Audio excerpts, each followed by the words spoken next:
Bukankah kalau dalam saat haus paling enak minum air? Bukankah kalau energi itu hilang, air yang datang bisa menguatkan kembali?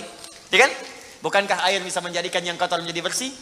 Maka rizki itu sifatnya luas. Bisa jadi kemudian materi, bisa uang, bisa ketenangan, bisa limpahan keturunan, dan sebagainya. Istiqamah. Ada satu yang kalau ini benar dilakukan, bukan sekedar rizki, tapi Allah akan mengutus satu malaikat yang menjaga kita. Masih di pembahasan Al-Fatihah, yaitu terkait pembahasan fikihnya. Jadi kita baru menggali maknanya, fikihnya belum. Fikihnya kita akan ambil terkait dengan hukum-hukum ibadah atau muamalah yang tersirat ataupun tersurat di dalam surah Al-Fatihah. Apakah di situ ada hukum terkait dengan solat misalnya? Kalau ada terkait hukum dengan solat, bagaimana cara menyikapinya? Bagaimana membaca Al-Fatihah dalam solat? Kalau imam sudah ruku, apakah Al-Fatihahnya tetap dibaca oleh makmum yang masbuk? Kalau imam kemudian membaca Al-Fatihah dengan jahar, apakah bismillahnya kita jaharkan?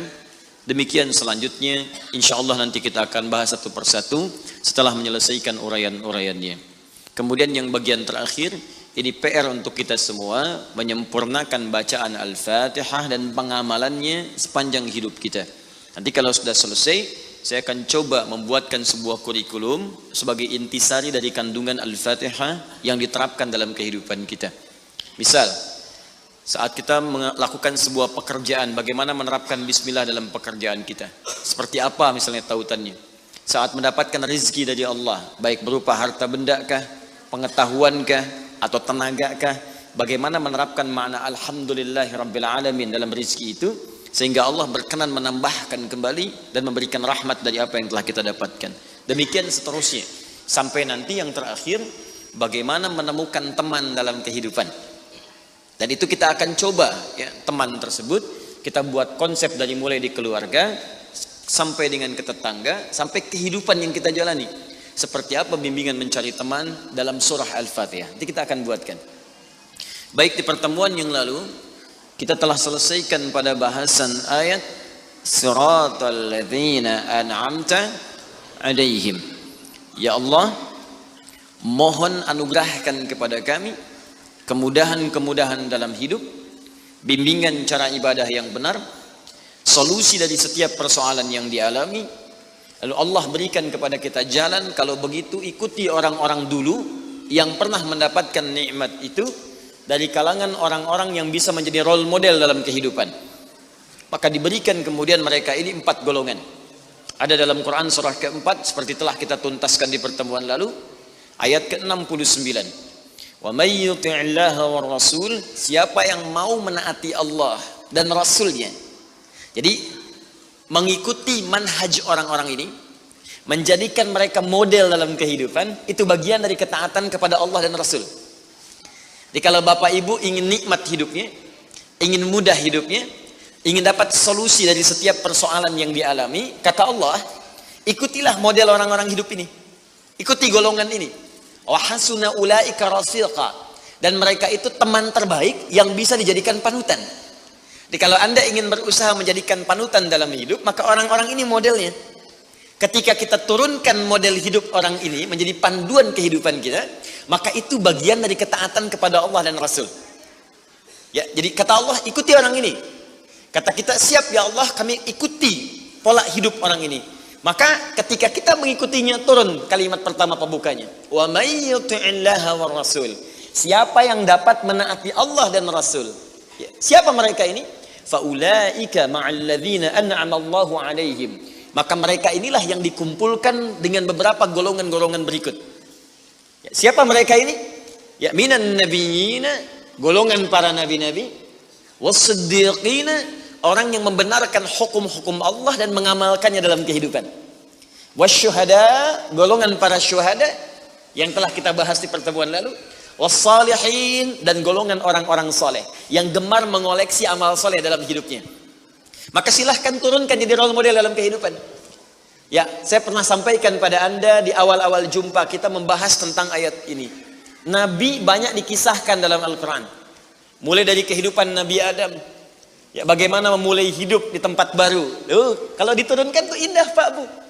Anda baru berumah tangga atau baru pindah komplek, pindah daerah, bagaimana memulai hidup di tempat itu? Bukankah diturunkan kisah Nabi Adam dalam membina awal rumah tangga di situ? Ya, kemudian memanage keluarganya. Kalau ada perselisihan, bagaimana diselesaikannya? Kalau ada kekurangan, bagaimana melengkapinya?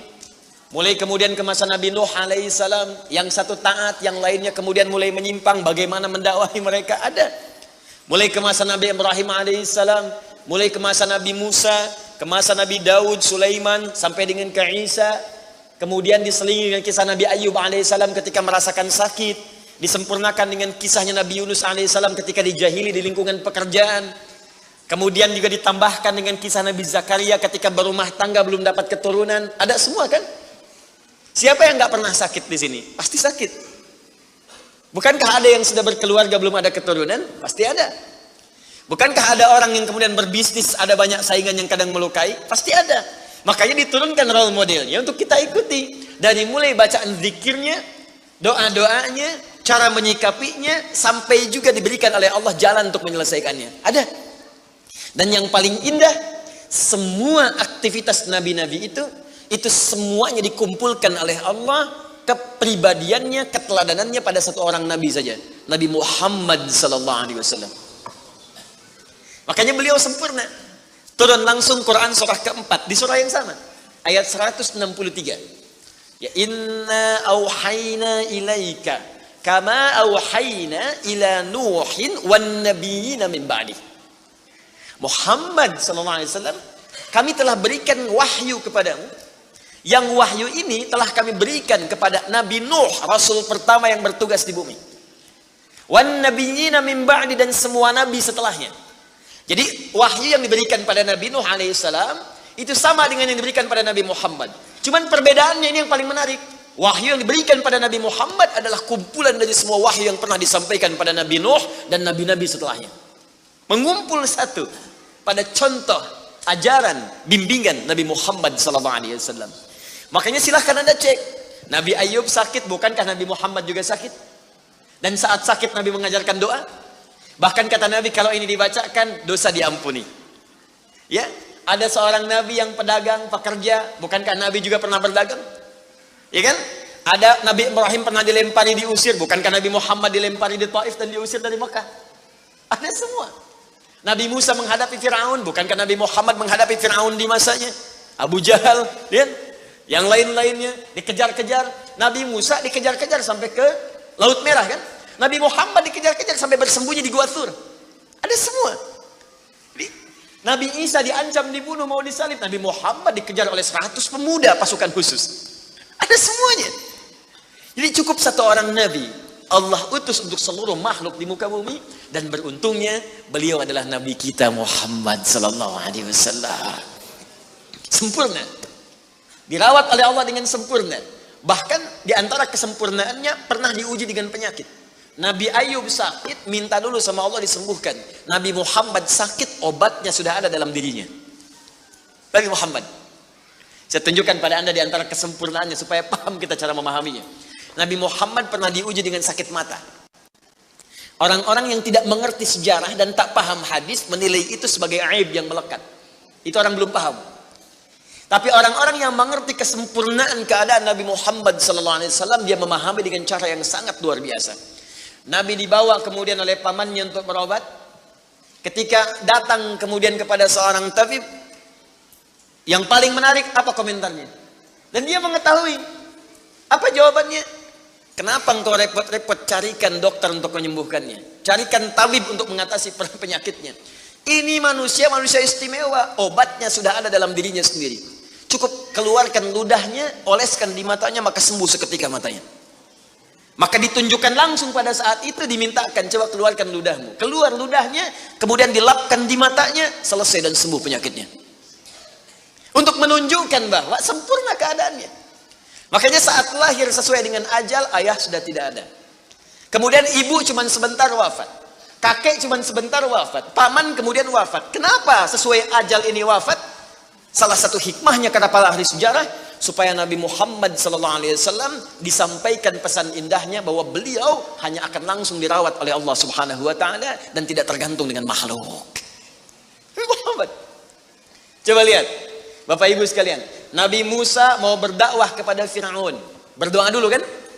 Masih ingat doanya? Rabbi syrahli wa yassirli wahlul 'uqdatam yafqahu. Lihat, Nabi Musa alaihissalam akan berdakwah kepada Fir'aun yang dahsyatnya luar biasa, berdoa, Rabbi syrahli sadri. Ya Allah, lapangkan jiwaku sehingga ketika Fir'aun melempariku dengan kata-kata, aku bisa bersabar karena jiwaku lapang. Rabbi syrahli sadri. Minta dulu baru dikasih. Nabi Muhammad tidak minta, langsung turun ayat. Alam nashrah laka sadrak. Nabi Musa minta, Rabbi syrahli sadri. Ya Allah, mohon lapangkan hatiku. Nabi Muhammad gak minta, turun ayat. Alam nashrah laka sadrak. Bukankah sebelum engkau minta aku sudah lapangkan hatimu? Makanya Nabi Musa dimarahi Fir'aun bisa sabar. Nabi Muhammad dilempari dengan batu, bukan kata-kata lagi, lebih sabar. Wa yassirli amri, minta ringankan urusanku. Nabi Muhammad gak minta, turun ayat. Wa nuyassiruka lil yusra. Nabi Isa mukjizatnya banyak. Di tangannya oles sembuh. Masya Allah. Banyak sekali. Penyakit semuanya sembuh. Dengan izin Allah, hidup yang mati. Tepuk, mati.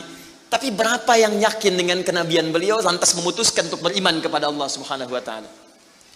Nabi Muhammad, Allahu Akbar. Cuman kalimatnya turun, Toha, yang paling keras sekalipun langsung masuk Islam. Dan itu kalimat bukan diucapkan oleh Nabi pada saat itu. Cuman diajarkan kepada sahabatnya terbatas. Saudarinya Umar mengucapkan, terdengar Toha, masuk Islam. Nabi Isa udah usap-usap, udah bangunin orang dari kubur dengan izin Allah, nggak beriman juga sebagian besarnya. Ya, Nabi Muhammad SAW. Maka dari itu keluarkan tuntunan modelnya. Saya ingin, kenapa saya ungkap sedikit ini? Jangan-jangan kita bahas panjang-panjang, ini belum kita keluarkan. Coba, kan tuntunan Nabi itu banyak dari bangun tidur sampai tidur lagi. Ya, coba keluarkan kemudian tuntunan itu. Mulai hari ini, pekan depan sepekan belajar cara bangun tidur dulu ala Nabi. Besoknya nanti cara makan. Besoknya cara berjalan. Nanti keluarkan bab rumah tangga, bab pekerjaan, bab pemerintahan, bab sakit, bab mengobati, ada semuanya. Cari bukunya Imam Al-Bukhari ya, yang Sahih Al-Bukhari itu. Di situ terkumpul 97 bab. Tinggal kita mau memulai dari yang mana. Baik. Demikian juga dengan siddiqin, dengan syuhada, dengan solihin. Kita ikuti mereka itu, maka digolongkan dalam orang-orang yang taat kepada Allah dan Rasul. Sebelum masuk kepada kalimat selanjutnya, ghairil maghdubi alaihim waladdallin. Sebelum masuk ke sana, maka saya ingin sempurnakan dulu dengan satu kalimat. Jika sudah semua itu kita siapkan, model petunjuk dari Nabi, turunkan dari kalangan siddiqin. Siddiqin itu sederhana. Setiap Anda baca Quran, yakini, amalkan. Siddiqin tuh. Misal, saya mau baca dulu nih. Saya pengen jadi orang ikhlas, baca Al-Ikhlas. Misal, Qul huwallahu ahad, Allahus samad, lam yalid wa lam yakul lahu. Lihat terjemahannya, lihat keterangannya, yakini itu, jangan ragu. Dan praktekkan dalam hidup. Qul huwallahu ahad, katakan hanya Allah yang esa. Sudah, berarti jangan katakan yang lain lagi. Komit dengan tauhid itu. Komit dengan keislaman kita. Jaga betul dengan baik. Allahus samad, Allah tempat bergantung. Serahkan semua urusan kepada Allah. Ada masalah, minta sama Allah, berdoa. Sakit, berdoa sama Allah. Punya persoalan, gantungkan diri kepada Allah. Ikhtiar. Itu ketika kita amalkan seperti itu, baru begitu saja, itu langsung turun sebuah keterangan dari Nabi SAW. Jika Anda mampu mengamalkan satu surah ini saja, ini rahasia. Inilah rahasia. Ada seorang sahabat, hadisnya sahih, dikutip kemudian oleh Sayyid Qutb juga dalam kitabnya Al-Aqaid Al-Islamiyah. Syekh Muhammad Nasruddin Al-Albani pun mensahihkan hadis ini. Ketika Nabi selesai kemudian menunaikan salat, terdengar seseorang berdoa. Perhatikan doanya. Doanya menggunakan pembuka surat Al-Ikhlas. Saking yakinnya Siddiq dengan ayat ini, dan dia mengamalkan kandungan isi surahnya, dia membuka doanya dengan surah ini. Saking yakinnya dengan surah ini. Perhatikan kalimatnya.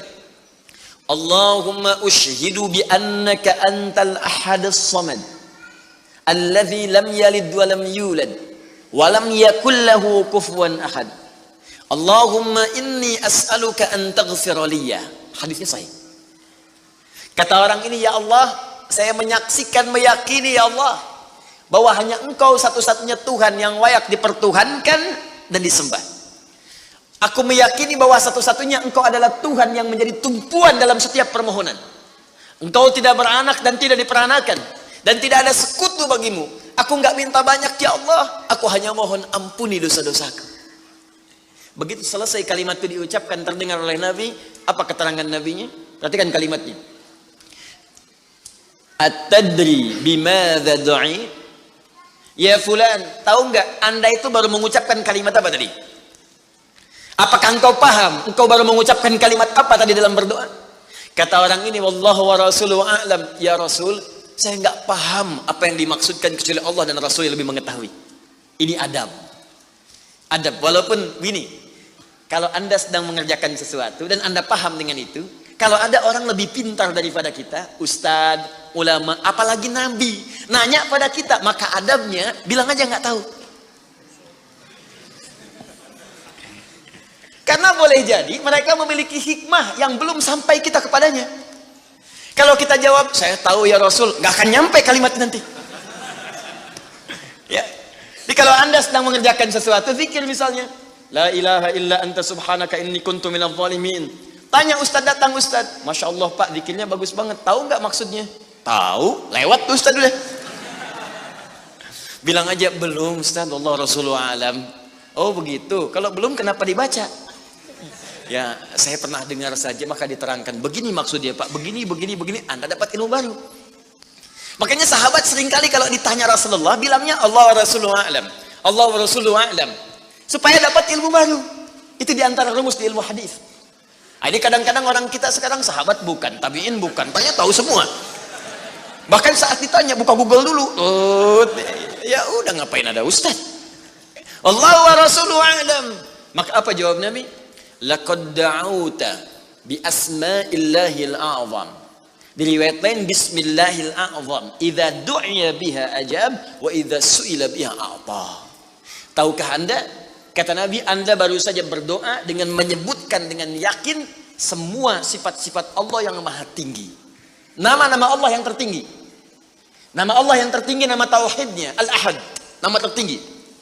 Karena dengan itulah nama ini Allah ditakdiskan, dikuduskan. Dengan nama ini Allah disembah, dan dengan nama ini Allah dipertuhankan. Kata Nabi, Anda baru berdoa dengan menyebutkan nama Allah yang paling tinggi. Yang kalau disebutkan nama itu di awal doa, maka semua doa yang disampaikan akan dikabulkan, semua permintaan akan dijawab.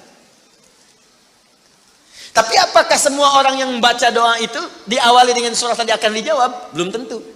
Kalau tidak ada praktek sedikit dalam jiwanya. Orang dulu minta dijawab, orang sekarang sama kalimatnya.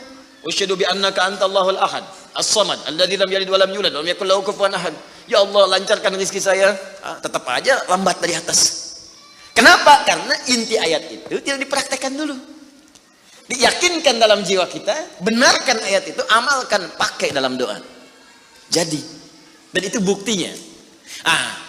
Kemudian apa ciri orang yang akan cepat kemudian dirahmati oleh Allah dengan menjadikan 4 contoh yang kemarin sebagai model? Nabi, Siddiqin, Syuhada, satu lagi Salihin, orang yang mengumpulkan amal soleh. Ingat, semua Bapak Ibu sekalian, ingat kalimat ini. Saya perlambat sedikit. Bonus yang Allah berikan kepada orang yang menjadikan 4 ini sebagai model dalam kehidupan, bonus cepatnya, maka amalan yang ia kerjakan akan mempermudah doa dia dikabulkan. Tadi saya contohkan Siddiqin kan. Syuhada nggak usah ditanya. Orang-orang para syuhada itu bahkan sebelum wafatnya diberikan jalan-jalan kemudahan oleh Allah. Bahkan sebelum wafat kalau benar syahidnya, itu banyak doanya yang dikabulkan. Bukankah para ulama bagian dari mujahid fisabilillah?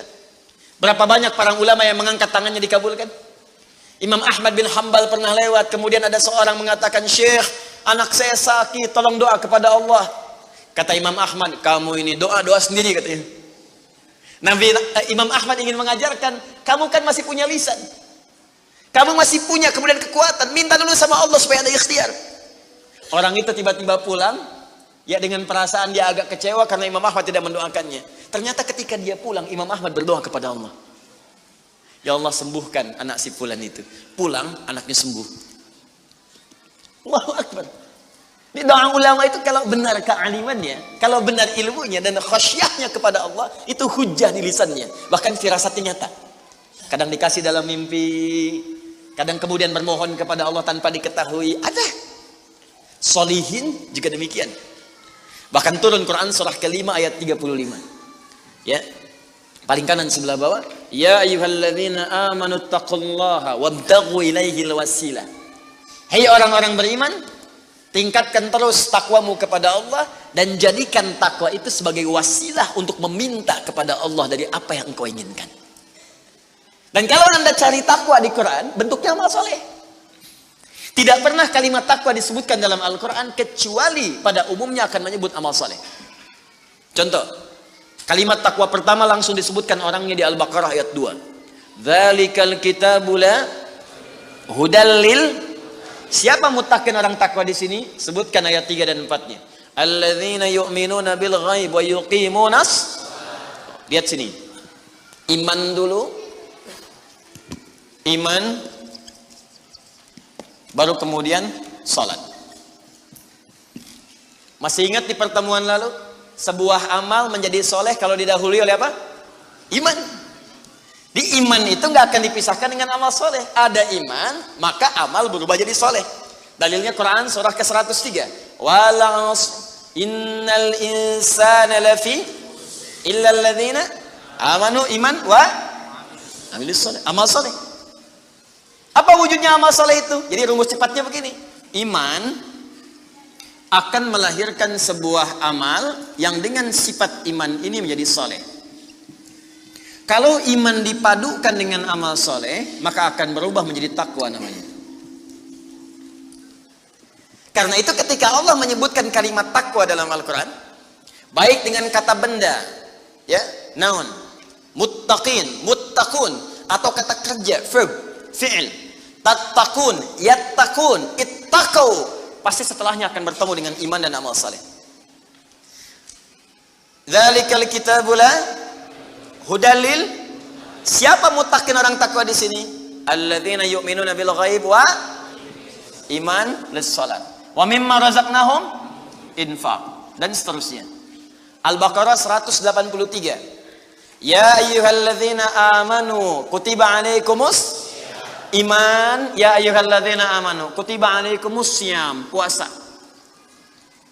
Kama kutiba alal ladzina min la'allakum taqwa. Jelas? Maka ketika lihat rumusannya, lihat formulanya. Ini agak jarang dibahas ya. Perhatikan formulanya. Kata Allah di Quran surah ke-5 ayat ke-35. Ya ayyuhalladzina amanu. Hai orang-orang yang telah beriman. Alhamdulillah modal ini ada. Masih beriman? Alhamdulillah. Berarti modalnya sudah ada kan? Nih, yang dipanggil ini. Hai orang-orang yang telah beriman. Yang belum beriman tidak hai. Ittaqullah. Tingkatkan takwamu kepada Allah. Yang diminta ini. Perhatikan rumusnya. Hai orang-orang yang telah beriman, tingkatkan takwamu kepada Allah. Wabtaghu ilaihil wasilah. Dan carilah dengan peningkatan takwa ini wasilah untuk mengabulkan doa-doa yang kita mohonkan. Jadi kalau kita ingin cepat dikabulkan doanya, dituntaskan persoalan hidupnya, maka kata Allah rumusnya tingkatkan apa? Takwa. Sekarang kita ingin tingkatkan takwa, apa rumusnya? Takwa itu formulanya iman plus. Nah, intinya di sini amal soleh. Jadi kalau kita kumpulkan amal soleh, kumpulkan, itu salah satunya ciri meningkatkan takwa. Kenapa takwa ditingkatkan? Untuk mengentaskan problem kehidupan kita. Bahkan nanti ada yang belum berdoa, saking tinggi ya takwanya, itu masalahnya diselesaikan oleh Allah tanpa dia meminta. Dalilnya Ustaz, Quran surah ke-65 di akhir ayat kedua. Di akhir ayat kedua, di awal ayat ketiga. Wa may yattaqillaha yaj'al lahu makhraja wa yarzuqhu min haitsu la.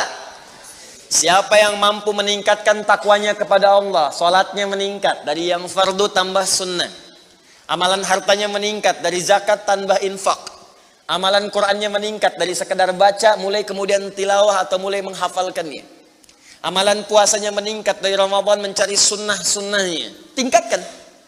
Maka pengertian persamaannya ya ja'allahu makhraja. Semakin meningkat takwanya, semakin aku tuntaskan semua persoalan kehidupannya.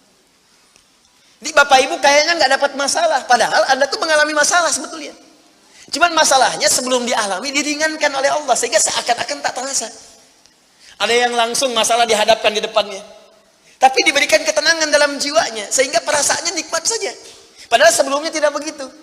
Macet, sebelumnya menghujat, kadang mencela, klakson nggak berhenti, ya, bikin status juga, langsung kasih komen negatif, ya. Jakarta kesini banjir, siapa gubernurnya misalnya? Apa solusinya? Ini begini, ini begitu. Apa solusinya? Apa ketenangan yang kita dapatkan? Tapi ada orang yang ketika dapat macet tiba-tiba Allahu Akbar, dia cuma klik dengan satu tombol, klik keluar murotal. Alhamdulillah ya Allah, engkau kasih macet. Kalau enggak macet seperti ini, bagaimana aku kemudian mendekat kepadamu dengan mendengar murotal ini? Ternyata ketika macetnya 15 menit, hafal ayat 3 ayat. Selalu ada hikmah dalam kehidupan. Sedang zikir, ada yang berdoa, itulah yang dimaksudkan. Dientaskan persoalan, diberikan ketenangan, dan dipahamkan tentang nikmat yang diberikan. Ada orang yang minta dulu. Nah nanti orang soleh ini, solihin, itu diantara mereka bertawasul dengan amal solehnya. Ada yang sering bersolawat, tawasul dengan salawatnya. Ada yang sering infak, tawasul dengan infaknya. Bukankah kita pernah mendengar kisah yang sangat viral? Padahal masa itu belum ada media sosial. Tapi sampai kekinian sekarang. Kisah ini terjadi sangat lampau. Sampai sekarang lewat 15 abad masih viral, dibukukan. Perhatikan, kalau kita ikhlas, maka semua kisah kebaikan kita akan diangkat sampai di masa yang tidak batas. Sampai terjadi hari kiamat kembali kepada Allah Subhanahu wa ta'ala. Walaupun komunikasi alatnya tidak lengkap. Pernah dengar kisah 3 orang yang sedang berjalan, kemudian tiba-tiba ada hujan. Berlindung masuk ke sebuah gua. Begitu masuk di dalam gua itu, kisahnya sangat populer sekali, sampai ada di Sahih Al-Bukhari, sampai sekarang sedang dikisahkan. 3 orang laki-laki sedang berjalan beraktivitas, tiba-tiba datang hujan deras, berlindung masuk ke dalam sebuah gua. Ketika duduk di gua itu, tanpa sadar batu dari atas menggelinding menutup ke dalam muka pintu gua itu. Pus, rap. Saking padatnya tidak meninggalkan celah yang cukup untuk mereka keluar. Akhirnya setelah reda, berusaha untuk mendorong. 3 orang nggak sanggup. 1 lemas, yang 2 dorong, makin nggak sanggup. 1 lebih lemas, 1 orang dorong, ya sama betul-betul nggak sanggup. 3 aja nggak sanggup, 1 pengen dorong, nggak bisa. Akhirnya yang paham rumus ini, dari 3 orang itu, mulai berkata kepada teman yang 2, ini mustahil kita bisa kemudian tuntaskan, kecuali kita bertawasul dengan amal soleh yang pernah kita kumpulkan dalam hidup. Jika kita sudah merasa tak mampu sebagai makhluk, maka ini tanda dari Allah untuk meminta kepada Khalik. Dan disinilah kita disadarkan oleh Allah pentingnya amal soleh. Maka kalau kita sudah merasa amal soleh kita bermanfaat, bahkan bisa dipakai dalam doa, nanti akan semakin semangat amal solehnya. Itu rumus Pak Bu. Di sekarang banyak orang itu tidak mengerti kenapa mesti beramal soleh. Karena itu ketika diminta beramal, malas. Maghrib sudah sholat, begitu isya kan, Allahu Akbar, ayo isya. Kok cepet amat, barusan udah maghrib sekarang isya lagi. Tapi kalau orang yang mengerti, Allahu Akbar, mudah-mudahan tiap menit sholat. Kata bisa minta. Bukankah dalam sholat itu minta? Ya, Rabbighfirli warhamni wajburni warfa'ni, permintaan semua. Dalam sujud minta lagi, minta. Selesai. Maka 3 orang itu bermohon dengan amalannya. Yang satu mengatakan, ya Allah, saya punya seorang ibu yang saya baktikan hidup saya untuk melayani beliau. Saya bekerja pulang kemudian tidak pernah saya mengambil sesuatu sebelum ibu saya dulu. Apa yang saya lakukan sebelum tidur, saya kemudian siapkan susu untuknya saat bangun, kemudian saya berikan terlebih dahulu. Saya tidak pernah menyentuh makanan sebelum ibu saya terlebih dahulu menyentuhnya.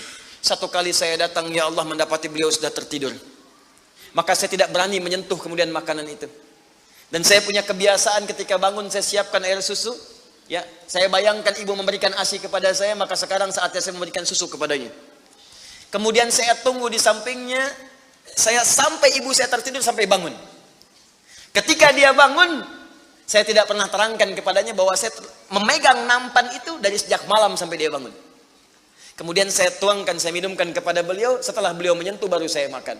Kalau ini menjadi amal soleh yang pernah saya kerjakan, ya Allah, dan Engkau ridha dengannya, mohon bebaskan kami dari kungkungan batu ini. Yang tadinya tidak bergerak, begitu didorong bergeser. Mau keluar masih susah. Ya, ini pertanda dari Allah ingin mendengar semua amalan-amalannya supaya adil terdengar keseluruhannya. Kedua, ya Allah, saya pernah mimpin suatu perusahaan. Kalau bahasa kita sekarang, saya pernah punya bisnis, ya Allah. Kemudian ada karyawan saya, tiba kemudian pamit meninggalkan pekerjaan, tapi gajinya belum saya berikan. Lantas saya simpan gaji itu, dia tak kunjung datang. Kemudian saya berinisiatif, ya Allah, untuk menjadikan gajinya dia sebagai modal, karena khawatir kalau pulang nilainya sudah berkurang. Maka dibelikanlah oleh saya, ya Allah, kambing. Kemudian dikelola kambing itu. Sampai bertahun-tahun datang, kambingnya sudah penuh, ya Allah, dengan berbagai kandang. Ternak sudah banyak, selapangan sudah kumpul. Begitu dia datang, saya berikan kepadanya semuanya itu, dia mengatakan, kamu bercanda ya? Gaji saya kan cuma 1 juta, kenapa dibalikin tiba-tiba ada 1000 kambing? Orang ini mengatakan, kamu bercanda. Kata orang tadi, tidak, saya tidak bercanda, tapi ini hak kamu yang saya kembalikan. Dikisahkan kisahnya, saya belikan kambing, saya jaga dengan rawat dengan baik. Lantas dia mengambil semua kambing itu, ya Allah, tanpa memberikan kepadaku sedikit pun. Makasih ya, pergi gitu kan. Masya Allah. Ya gitu, kalau Baduy itu unik gitu ya, bukan yang di sini, Arab maksudnya, ya. Unik gitu. Jadi lugu, polos, berangkat. Ya, apa yang terjadi? Maka aku pun, ya Allah, menerima dengan berharap ridhomu saja tanpa meminta imbalan sedikit pun darinya. Dia pergi meninggalkanku, aku mengharap ridho darimu. Maka aku bermohon kepadamu, ya Rabb, kalau dengan itu kemudian engkau ridho, maka bebaskan kami dari kungkungan batu ini. Didorong, geser lagi. Perhatikan bagian yang ketiga ini. Ini tidak mudah karena termasuk bagian dari dosa besar. Meninggalkan dosa besar mendatangkan anugerah yang berlimpah tanpa batas. Ya Allah, dulu aku seorang rentenir. Wah, banyak sekarang nih. Ya, yang benjol-benjol, yang catat-catat. Dulu aku seorang rentenir. Ya. Kemudian, ya Allah, aku pinjamkan kepada orang-orang untuk mengambil bunga yang berlipat dan lebih banyak. Tapi aku mencintai seorang putri dari pamanku. Setiap aku lamar, dia selalu menolak. Putrinya itu orang soleh, Pak, Bu, baik. Makanya di Quran jelas, orang soleh nggak akan dipertemukan dengan yang kurang baik. Tapi jangan pesimis dulu. Caranya jadi orang baik dulu, nanti akan diarahkan pada yang baik. Sabar. Datang sendiri nanti. Ya. Maka apa yang terjadi? Satu saat aku punya kesempatan karena pamannya ternyata butuh modal, aku pinjamkan. Lama dia kemudian tidak bayar-bayar sampai menggelinding hutangnya begitu banyak terkumpul. Datanglah kemudian anak gadisnya kepadaku untuk minta keringanan. Maka aku katakan kepadanya, malam ini pun hutang bapakmu aku akan lunasi seluruhnya tanpa kecuali kalau malam ini engkau mau bergaul denganku. Maka anak perempuan itu sedih, merasa terancam, tapi tak mampu berbuat banyak untuk bapaknya, dia pasrah kemudian mengiyakan. Di malam itulah sejak aku siap-siap untuk menggaulinya, tiba-tiba si gadis itu dengan fitrah lisannya mengatakan, nih kalau orang nggak pernah maksiat, ini kalimatnya itu tinggi sekali, besar, pengaruhnya banyak. Kata perempuan ini, ittaqillah, paman, bertakwalah kepada Allah. Satu kalimat di gadis itu menggetarkan pada jiwaku, melahirkan rasa takut yang sangat dalam. Aku lari meninggalkannya sambil mengatakan, sudah, bapakmu tak ada utang lagi padaku, dan aku lari meninggalkannya. Ya Allah, kalau dengan perbuatan itu engkau ridha yang menjadikan aku bertobat sampai sekarang, maka mohon ya Allah bebaskan kami dari kungkungan batu ini. Begitu mau didorong, batunya sudah menggelinding jauh meninggalkan mulut gua itu. Kumpulan amal saleh yang digunakan wasilah untuk berdoa, terkadang akan cepat mampu mengabulkan apa yang kita mohonkan. Apalagi kalau yang dimintakan adalah pengalaman meninggalkan perbuatan maksiat yang besar. Kadang maksiat-maksiat itu jangan diikuti. Jauhi, tinggalkan. Nanti saat butuh, minta dengan amalan itu. boleh, ayatnya ada. Yang nyuruh Allah berarti Allah yang menetapkan jalan. Salah satu formulanya mengerjakan itu supaya semangat beramal soleh. Amal soleh itu kan cuma dua. Kalau enggak if'al, wala taf'al. Do it, live it. Kerjakan, tinggalkan. Kerjakan sholat, jauhi zina. Kerjakan kemudian infak, jauhi bohong. Kerjakan ini, tinggalkan ini. Anda cukup kerjakan, tinggalkan. Dan dengan wasilah itu minta kepada Allah. Jelas di sini? Nah, ini mungkin doa banyak disampaikan tapi jarang terkabulkan karena pengertiannya terbalik. Yang ditinggalkan dikerjakan, yang dikerjakan ditinggalkan. Terus dengan pedenya minta, ya Allah mohon kabulkan. Susah. Kenapa? Naktah sauda. Ketika berbuat maksiat mulai ada penutup, kemudian dicawan hatinya. Mulai yang ringan dulu begini. Sehingga saat cahaya akan masuk tidak tembus. Sedikit-sedikit. Allahu Akbar, Allahu Akbar. Dulu belum dengar adzan sudah ke masjid. Sekarang sudah dengar adzan masih belum semangat tuh ke masjid. Ini ada cawan nih yang ditutup. Makin keras lagi. Dulu masih nunggu qomat ke masjid. Sekarang sudah qomat mau dekat waktu sholat berikutnya gak ke masjid juga. Begini. Tapi kalau sudah begini, ini yang susah. Bahkan orang sholat pun masih disoal juga. Ngapain sholat? Tidak akan memberikan solusi. Soleh ya, ini udah begini. Sulit. Karena itu ketika memohon kepada Allah, kalau makanannya haram, perangkatnya haram, maaf, minumannya haram, pakaiannya haram, itu anna yustajabu lidzalik, kata Nabi di hadis Muslim. Maka barangkali itu penyebab doa sulit dikabulkan. Bukan Allah nggak ngabulkan, ketika diberikan nggak tembus tuh, nggak masuk. Begini cara berpikirnya. Jadi Al-Fatihah mengajarkan kepada kita untuk istiqamah, menjadikan satu di antara 4 golongan Nabi, Siddiqin, Syuhada, dan orang soleh sebagai modal kehidupan, supaya salah satunya hidup kita ringan. Istiqamah. Kalau sudah istiqamah, maka apa yang diberikan? Limpahan tanpa batas. Quran surah ke-72 Al-Jin ayat ke-16. Saya selesaikan dulu yang ini ya sebelum pindah. Wa allaw istaqamu 'ala at-tariqati la asqainakum ma'an ghadaqa. Wa allaw istaqamu, kan kalau mereka istiqamah 'ala at-tariqati, pada jalan yang telah kami tetapkan. Kata Allah jalan hidup jadikan role model kehidupan Nabi. Contoh prakteknya lihat Siddiqin. Kalau mau bertahap pelan-pelan, baca satu ayat amalkan, seayat amalkan, hadis satu amalkan. Jangan banyak-banyak. Ya, belajar meninggalkan larangan. Minggu pertama larangan di mata, jauhi larangan mata. Pekan kedua larangan telinga, pekan ketiga larangan lisan, sampai ke ujung kaki, sampai tubuh kita terbiasa meninggalkan larangan. Praktekkan. Kalau istiqamah, wa allaw istaqamu, kalau kalian istiqamah ala tariqati, pada jalan manhaj yang telah aku turunkan ini, la asqainahum ma'an ghadaqa, aku akan limpahkan kepada mereka rizki yang tanpa batas. Konon kalau disampaikan dalam keadaan azan, itu berpeluang besar benarnya. Karena itu dan Al-Quran tidak ada yang salah. Ma'an ghadaqa di ayat ini bukan berarti air, tapi gambaran dari limpahan yang tiada bertepi. Bukankah kalau dalam saat haus paling enak minum air? Bukankah kalau energi itu hilang, air yang datang bisa menguatkan kembali? Ya kan? Bukankah air bisa menjadikan yang kotor menjadi bersih? Maka rizki itu sifatnya luas. Bisa jadi kemudian materi, bisa uang, bisa ketenangan, bisa limpahan keturunan, dan sebagainya. Istiqamah. Ada satu yang kalau ini benar dilakukan, bukan sekedar rizki, tapi Allah akan mengutus satu malaikat yang menjaga kita sampai wafat. Apa yang dimaksudkan? Kita lihat setelah menunaikan salat isya berjamaah. Melanjutkan kajian kita karena waktu kita terbatas, dan mungkin malam ini juga akan menjadi penutup kajian kita di bulan ini.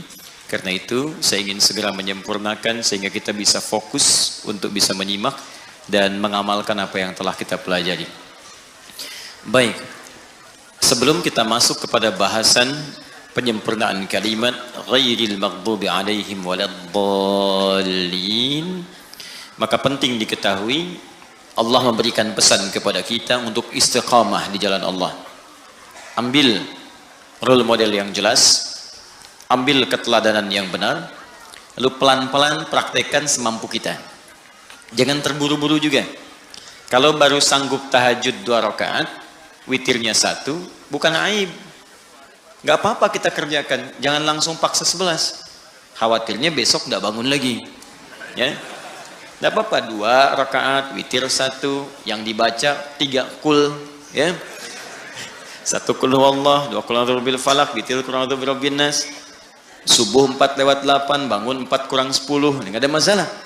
Nanti besoknya turunin lagi, 3:30 bangun, bacakan mulai yang agak panjang dikit, besoknya lagi jam 3, naik pelan-pelan. Ya, sampai bangun jam 2, terus tidur lagi, kan? Bangun jam 5. Pelan-pelan lah, pelan-pelan. Ya, ini juga begitu. Jangan langsung ambil pengen level yang tinggi, tidak, sedikit-sedikit, tapi bisa continue. Nah, kemudian yang paling menarik, Allah turunkan keterangan di Quran surah ke-41, Fussilat, ayat 30. Tadi saya sampaikan sebelumnya, jika kita istiqamah di jalan Allah, dengan yang tadi saya uraikan, maka Allah akan memberikan ma'an ghadaqa, limpahan yang sangat berlimpah, tak terbatas. Ya, digambarkan, diilustrasikan dengan air. Air kan kalau melimpah itu, ghadaqa itu datang dengan melimpah. Ya, kayak air sungai yang deras gitu kan, arusnya kencang. Itu kan kalau arus kencang nggak mungkin selebar sedotan gitu kan, pasti banyak gitu ya. Nah, itu seperti itu limpahan rezeki yang kadang tak terbatas. Sampai kita mengatakan dunia ini kecil ternyata. Nah, ada lagi yang hebat. Apa amalannya? Innalladzina qalu rabbunallahu tsumma istaqamu. Awas, kalimatnya sama-sama nih. Istiqamah, istiqamah. Istiqamah di jalan Allah ketika sudah Allah turunkan model kehidupan yang diikuti. Pakai inna, harfu nasbin wa tawkidin tansibul isma wa tarfa'ul khabara mabniun 'alal fathi la mahalla lahu minal i'rabi. Paham? Tidak.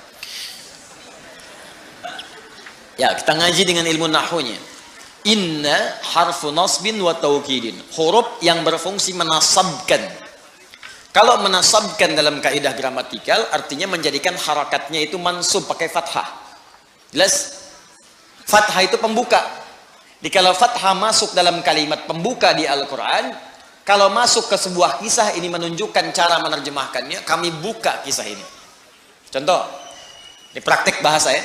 Quran surah ke-21 ayat 83. Wa ayyuba pakai fathah. Walaupun ataf diikutkan pada hukum sebelumnya. Wa ayyuba idnala rabbahu anni massani yadhurru wa anta arhamur rahimin. Wa ayyuba, cara menerjemahkannya, dan kami buka kisah Ayyub untuk menjadi inspirasi bagi hamba Allah yang kemudian diuji dengan penyakit, seperti apa zikirnya agar disembuhkan oleh Allah. Makanya di akhir ayat 84 ditutup dengan kalimat wa dzikra lil 'abidin. Kisah ini akan jadi pengingat bagi hamba Allah yang saleh yang saat diuji dengan penyakit dia berzikir seperti Ayyub melakukannya, maka saya berjanji akan menyembuhkannya. Itu mansub. Nah, kemudian kalau kita tarik ke balaghah, nasab itu artinya sesuatu yang ditancapkan dengan kuat. Nasabar rajulu asahu, seorang lelaki menancapkan tongkatnya dengan kuat alal ardi, ke tanah, sehingga tidak goyang. Nah, kalau ada kalimat dalam Al-Quran dibuka dengan inna, inna harfu nasbin, huruf yang menguatkan, maksudnya informasi yang disampaikan oleh Allah di ayat ini tancapkan ke hati kita dengan kuat, dan jangan goyang. Kalau tidak goyang berarti nggak ada keraguan. Sebab kalau masih goyang ragu namanya. Berangkat gak ya? Berangkat gak ya? Berangkat gak ya? Nah, ya? Sudah, kalau sudah mantap lakukan. Berangkat, lamar dia sekarang. Ya, misal ya. Ya. Datang ternyata belum kenal itu kan, main lamar aja. Baik, bisa. Cek dulu, maksimalkan dulu, nasab, tancapkan pada jiwa. Kemudian wataukidin, kuatkan, dan nancap, kuatkan supaya nggak goyah. Ayat ini mengatakan innalladzina qalu, orang-orang yang meyakinkan. Qalu di sini bisa mengatakan, intinya menguatkan pada jiwa. Ya, kalimat untuk menguatkan itu bisa dikatakan. Ini secara psikologi, kalau ingin orang menguatkan sesuatu, dia katakan tuh, saya bisa, saya bisa, saya bisa. Ya, kamu bisa, kamu bisa, kamu bisa. Itu yang punya teorinya kita di Al-Quran. Yang praktekkan orang Jepang, orang Korea. Ya, waktu ada benteng Takeshi itu kan, kamu bisa, ya, taklukkan Takeshi. Orang Korea itu kalau kecil-kecil dari TK, nyusul Jepang, disusul sampai sekarang. Jepang punya Honda, dia punya Hyundai. Ya, Jepang punya ini, dia punya ini. Jepang ke Piala Dunia, dia ke Piala Dunia. Naik terus. Ya, itu yakinkan pada diri kita, bisa nih, bisa nih, kuat. Nah, jadi innalladzina qalu rabbunallah, orang-orang yang meyakinkan pada jiwanya dan tidak goyah, Rabbunallah. Dalam setiap situasi dia bersandar kepada Allah. Dan kalimat yang disebutkan Rabb, kalimat rububiyah, yang merawat, memberikan kebutuhan, memaafkan kalau salah, mengampuni kalau dosa, menjaga, menyembuhkan kalau sakit. Rabb itu namanya.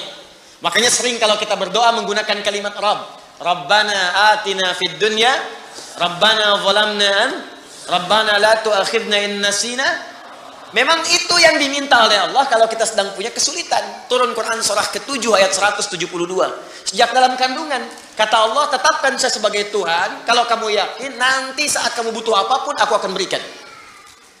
Wa idh akhadha rabbuka min bani adama min zuhurihim dzurriyyatahum wa ashhadahum ala anfusihim alastu bi rabbikum qalu bala syahidna. Rabb, maukah engkau menetapkan aku sebagai Tuhan? Kalau terlahir aku akan berikan segala kebutuhanmu. Sakit aku sembuhkan, salah aku maafkan, dosa aku ampuni.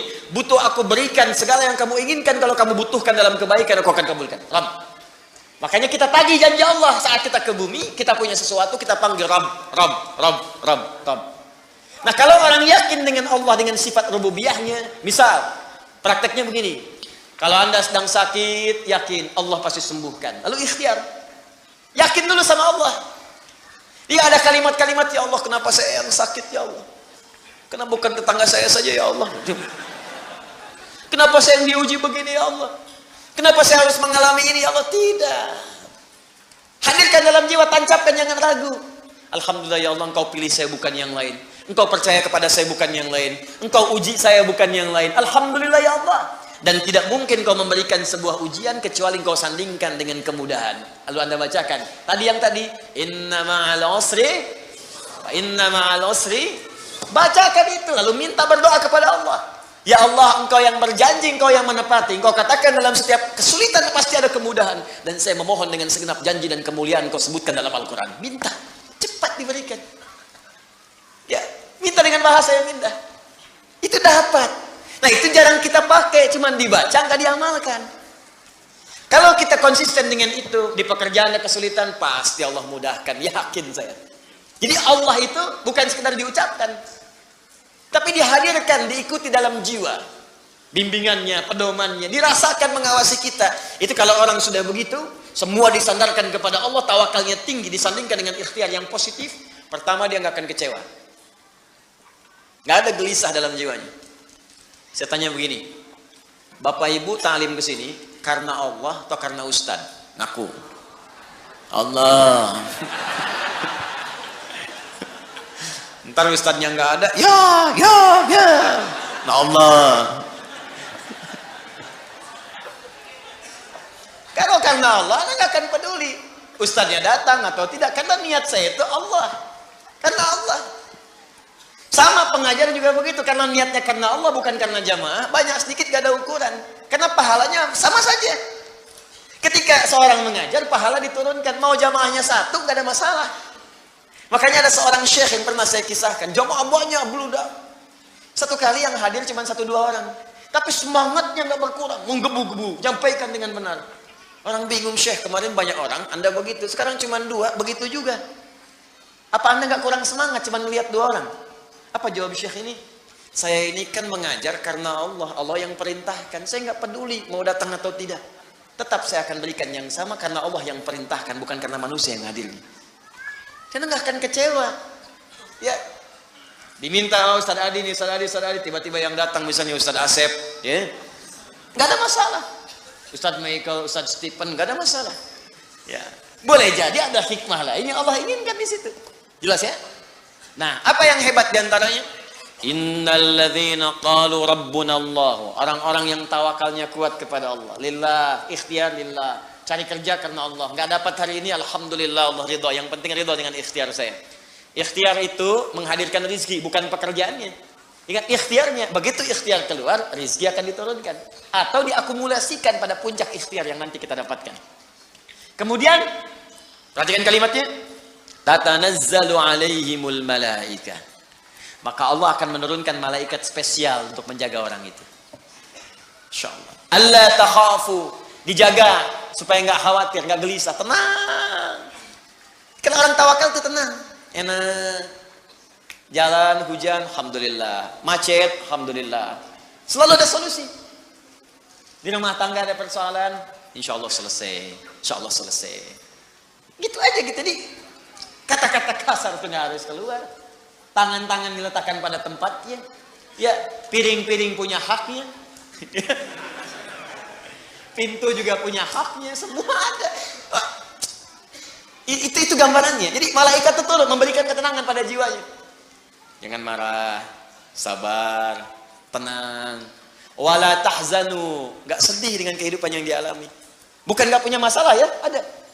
Ya huzan itu sedih berlebihan, bukan berarti nggak kecewa. Kadang ada kecewa, tenang lagi. Ya perasaan itu ada. Ya kadang-kadang dapat ini kecewa, ada wajar. Nabi menangis, Nabi kecewa, ada. Cuman dihibur oleh Allah dan malaikat, tenang. Bukan cuman kamu, Nabi Ayub pernah sakit. Bukan cuman kamu yang dilempari, Nabi Ibrahim dilempari. Bukan cuma kamu yang diusir, Musa juga diusir. Ada, itu hiburan. Tasliyah, tenang dalam jiwa kita. Wa abshiru bil jannati allati kuntum tu'adun. Dan Allah berikan kemantapan dalam jiwanya, nggak apa-apa capek saat di dunia. Toh pada akhirnya semua orang juga akan capek dan istirahat di alam kuburnya. Cuman saya menantikan surga yang dijanjikan oleh Allah Subhanahu wa taala. Emang kalau nggak mau capek, ya di alam kubur, Bu. Sepanjang di dunia pasti capek. Tapi kalau orang tawakalnya kuat, ketika ada capek pun dia sabar. Nah, itu kalimatnya. Jadi itu penutup dalam kalimat suratal ladzina an'amta alaihim. Jadi kalau ingin nikmat, ikuti pola hidup orang yang dulu itu seperti apa, keluarkan sesuai konteksnya kita bekerja sebagai apa, nilainya praktekkan oleh kita dan istiqamah di jalannya. Nah, teruskan. Ghairil maghdubi alaihim waladdallin. Ya Allah, mohon palingkan aku dan jangan tunjukkan kepadaku jalan-jalan yang pernah ditempuh oleh orang-orang yang engkau murkai atau mereka tersesat di jalanmu. Sekalipun mereka merasakan kenikmatan hidup yang sedang mereka jalani. Awas, ya, fokus ya. Ini yang saya kaji, saya kumpulkan dari beberapa kitab-kitab. Kadang yang pokok saya bawa kitabnya. Seperti ini Tafsir Al-Quranil Azim karya Ibnu Katsir rahimahullah. Nanti saya bacakan dulu, nanti saya padukan. Yang tadi saya terangkan belum tentu didapatkan di sini. Ya, jadi Bapak Ibu catat dengan baik, lihat dan praktekkan. Nanti di akhir saat kita bertemu lagi, setelah selesai baru saya bikinkan khulasah atau intisari dari pembahasan dan kurikulumnya. Yuk kita sempurnakan dulu. Ghairil maghdubi alaihim waladdallin. Qara al-jumhuru ghairi bil jar. Mayoritas ahli qiraat membacanya menggunakan kasrah, ghairi, i. Ya, ghairi 'ala an-na'ti. Ya, 'ala an-na'ti menunjukkan kepada sifat yang sebelumnya. Jadi persamaan inti permohonan. Na'at itu sifat, ya. Na'tun atau sifatun yang disifati man'ut atau mausuf. Cirinya harokatnya sama dengan sebelumnya. Ya, contoh begini. Siratal ladzina an'amta alaihim. Sirata alladzina. Ini mohon maaf ya, paham nggak paham, ikutin aja dulu ya. Kalau ini bagian bahasa ini, nanti maknanya baru ngerti. Kalau kaidahnya memang mesti belajar dulu ya. Jurumiyah, setelah itu naik imritis, setelah itu naik alfiyah, kaji lagi ilmu sorof, baru paham. Tapi kalau memang nggak paham, jangan berfatwa. Ya, ikutin dulu aja ya, ikutin dulu. Nanti salah-salah fatwanya bisa rembesan ya. Sini lihat. Sirata alladzina. Ini mudhaf, ini mudhaf ilaih. Mudhaf ilaih itu ini jar. Jar itu ini harokatnya kalau biasa jadi kasrah. Misal, contoh begini. Ini kitab. Apa artinya kitab? Buku, ya. Kitabu. Misalnya rajulin, seorang lelaki. Rajulin. Ini kalau ini nyambung, kitabnya si fulan seorang lelaki, maka kalimat kedua ini harokat akhirnya pakai i. Jar. Kasrah. Kitabu rajulin. Jelas? Ini mudhaf ilaih. Maksudnya disandarkan kalimatnya. Yang ini, harokat yang ini, kalimat kedua pasti kasrah. Kecuali kalau kata sambung, konjungsi. Seperti alladzi, allati, alladzina, maka harokatnya sudah mutlak. Mutlak. Kalau alladzina pasti a. Kalau alladzi pasti kasrah di ujungnya dia. Kalau allati kasrah di ujungnya di ja. Nggak bisa berubah. Tapi tetap kedudukannya sebagai jar. Kalau dibunculkan pasti kasrah juga.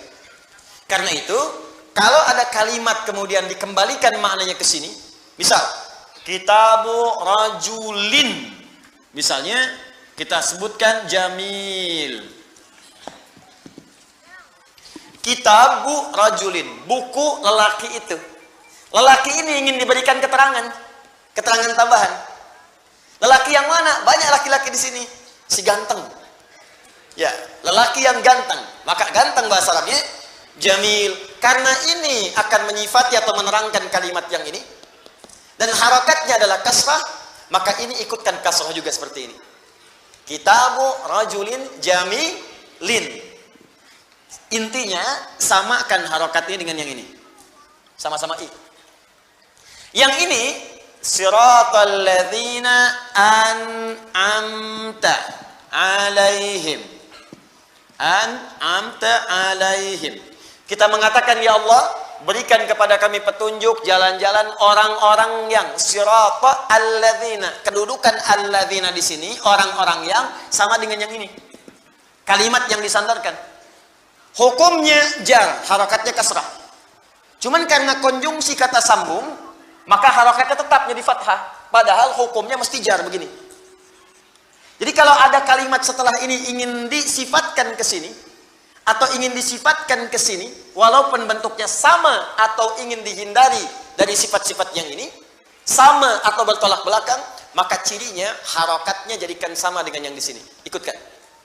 Makanya ketika kita baca siratal ladzina an'amta alaihim, ya Allah, mohon berikan kepada kami jalan hidup orang-orang yang telah Engkau berikan nikmat kepada mereka. Nah, sampai sini telah kita bahas. Lalu kita ingin katakan bukan orang-orang yang. Baik, lihat sini. Di sini orang-orang yang dapat nikmat. Terus kita ingin sambungkan, bukan orang-orang yang merasa nikmat tapi hidup mereka salah. Baik, sama-sama orang bukan? Sama-sama orang kan? Sama-sama hidup tidak? Sama-sama beraktivitas tidak? Berarti kalau sama-sama orang, hukumnya ikut ke sini kan? Ikut orang kan? Maka karena ini sifatnya jar, harakatnya kasrah, maka kalimat sebelumnya, setelahnya ini pun kita jadikan kasrah lagi. Maka kalimatnya gha, ya, kemudian ra. Karena di sini hukumnya kasrah, di sini pun dibaca kasrah juga. Ghairi. Dia dibaca ghairu. Kalau ghairu berarti kalimat lain lagi. Kalau ghairi berarti kalimatnya diikutkan ke sini, cuman maknanya beda. Seakan-akan kita ingin katakan begini, ya Allah, berikan kepadaku jalan orang-orang yang penuh nikmat. Tapi ya Allah, bukan jalan orang-orang, orangnya sama hukumnya ke sini, tapi keadaannya berbeda. Tapi jangan berikan kepadaku orang-orang yang serasa nikmat hidupnya di dunia, tapi dia mendapatkan laknat atau tersesat dalam jalan. Ini cuman ghairi, belajarnya 25 tahun.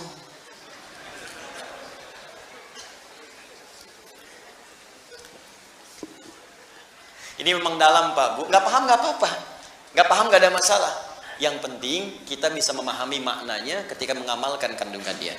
Saya hanya ingin jelaskan kalimat cepatnya begini. Saya ingin jelaskan kenapa dibaca dengan ghairi, diikutkan pada hukum sebelumnya, menunjuk kepada orang. Kesimpulannya begitu. Paham? Ya. Cuman kenapa saya jelaskan panjang-panjang? Karena rugi kalau nggak saya jelaskan, jauh-jauh saya sekolah. Jauh-jauh saya sekolah banyak baca kitab, kemudian kita baca kitab, banyak-banyak saya tamatkan, tiba-tiba nggak dibahas, rugi. Jelas ya? Baik. Tapi saya nggak paham Ustaz, salah sendiri. Baik, intinya pertama dibaca ghairi, bisa dibaca ghairi menunjuk kepada orang-orang yang punya perasaan sama dengan sebelumnya serasa nikmat tapi mendapatkan laknat ataupun murka dari Allah Subhanahu wa taala. Qala Zamakhsyari. Zamakhsyari pernah berkata, pengarang kitab Al-Kasyaf. Itu bahasa Arabnya luar biasa dikuasai. Ilmu-ilmunya tinggi sekali. Sampai beliau kemudian punya kelemahan jalan dengan tongkat. Ya, ingin tinggal di samping Ka'bah. Sehingga disebut dengan Jarullah, tetangganya Allah. Ini bahasa balaghah, tetangga Ka'bah. Tapi kalau sudah berjalan tongkatnya kedengaran, maka orang-orang yang sedang mengajar seperti ini turun dari kursinya. Karena malu takut salah kedengaran dari Syekh Zamakhsyari. Boleh diikuti pendapat-pendapat tafsirnya, tapi masalah hukum-hukum pandangannya dalam tauhid dan fiqih, maka disarankan tidak untuk diikuti. Karena Mu'tazilah alirannya. Ya, alirannya Mu'tazilah, tapi pendapat-pendapat tafsirnya ini sejalan dengan Ahlus Sunnah. Kecuali dalam pembahasan masalah-masalah ya ada cabang-cabang tauhid, bukan pokok, cabang-cabang tauhid juga terkait dengan persoalan-persoalan di fiqih. Baik. Wa quri'a bin nasbi 'ala al-hali wa hiya qira'atu Rasulillah sallallahu alaihi wasallam wa Umar bin al-Khattab wa ruwiyat 'an Ibnu Katsir. Fokus. Kalimat ghairi bisa dibaca juga dengan nasab ghaira. Saya ulang.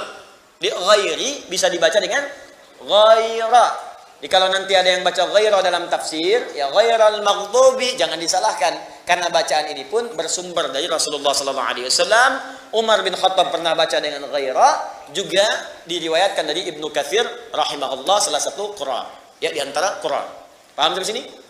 Baik, jadi bisa dibaca ghairi, bisa dibaca ghaira. Kalau dibaca ghaira berarti menunjukkan keterangan yang berbeda dari sebelumnya. Cara memahaminya begini. Ya Allah, tunjukkan kepadaku jalan orang-orang yang telah Engkau berikan nikmat. Kata Allah, saya tunjukkan. Ikuti para nabi, siddiqin, orang saleh, syuhada. Ya Allah, jangan berikan kepadaku jalan orang selainnya. Maka dibaca ghaira. Jelas ya? Karena beda dengan yang sebelumnya. Hal. Paham? Ya Allah, aku pengen yang ini saja, bukan yang ini. Maka dibedakan, langsung baca ghaira. Tapi kalau kita baca ghairi, wah, ini kalimatnya lebih lengkap lagi, kompleks maknanya. Ya Allah, berikan kepadaku jalan orang-orang yang telah Engkau berikan nikmat. Kata Allah, ikuti. Nih, para nabi, siddiqin, syuhada, solihin. Tapi ingat, engkau pun akan melihat orang-orang yang terasa seperti nikmat hidupnya, padahal dia mendapatkan laknat dariku. Dia seperti nikmat hidupnya, padahal tersesat. Ada kelihatan orang seperti kaya, tapi Allah murka kepadanya.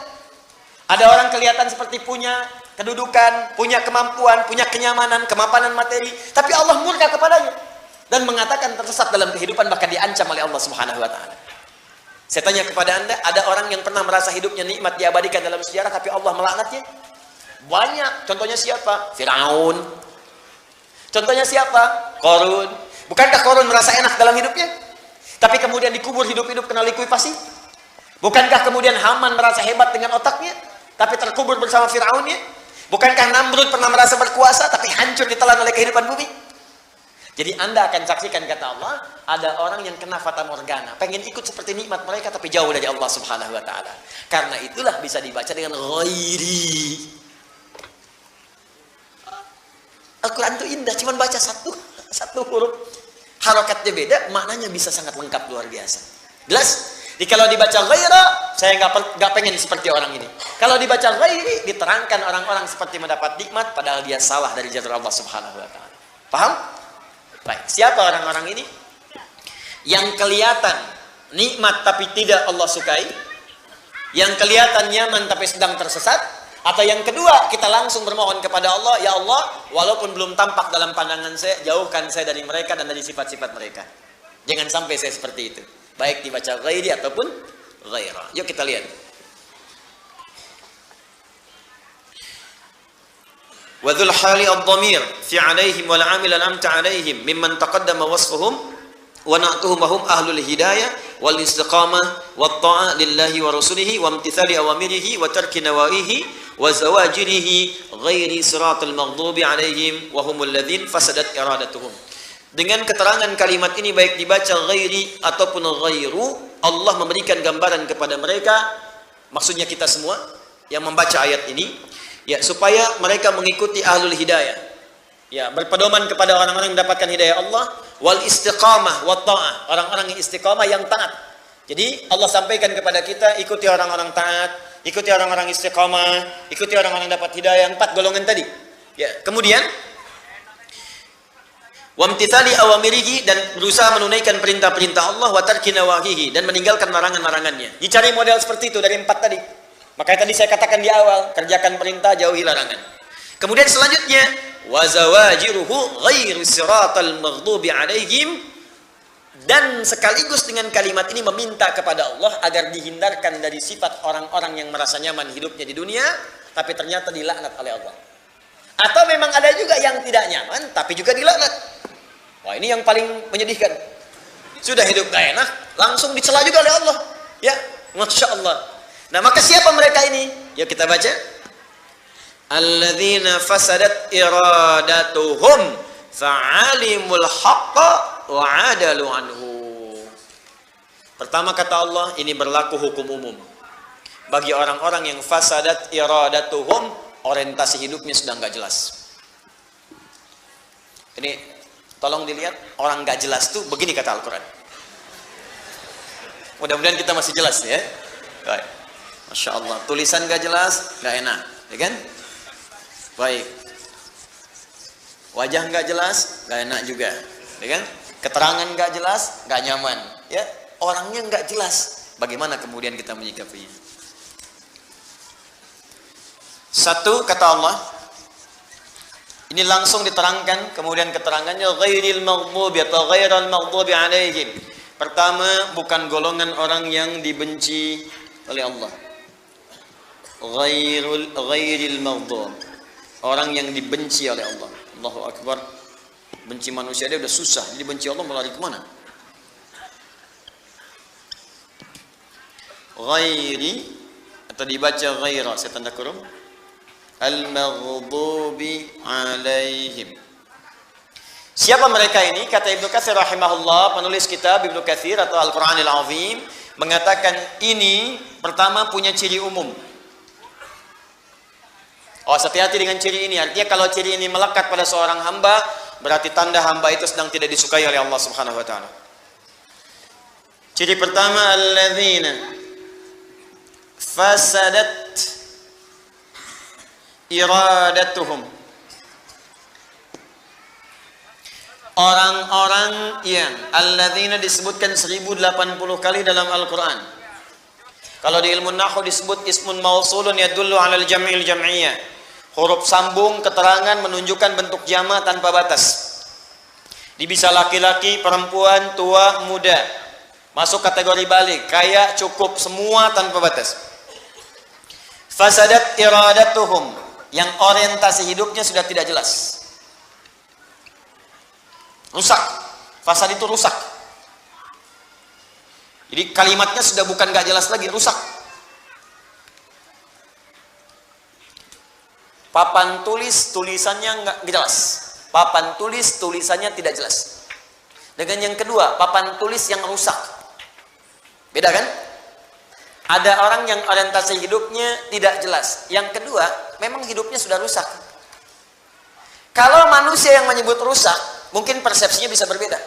Kata orang Bekasi, rusak. Kata orang Jakarta, enggak kok. Kata si Fulan, ini orang jahat. Kata yang lain, baik kok. Makanya kadang-kadang ada orang disebut baik, ada orang saat yang bersamaan menyebut dia buruk. Jadi kalau ada satu visi dengan orang yang lain, pandangan bisa beda. Menurut preman itu baik. Menurut yang suka mabuk, mabuk itu bagus. Tapi bagi yang nggak suka mabuk, buruk. Mencuri, buruk. Bagi siapa? Bagi yang tidak mencuri. Bagi para pencuri, profesi.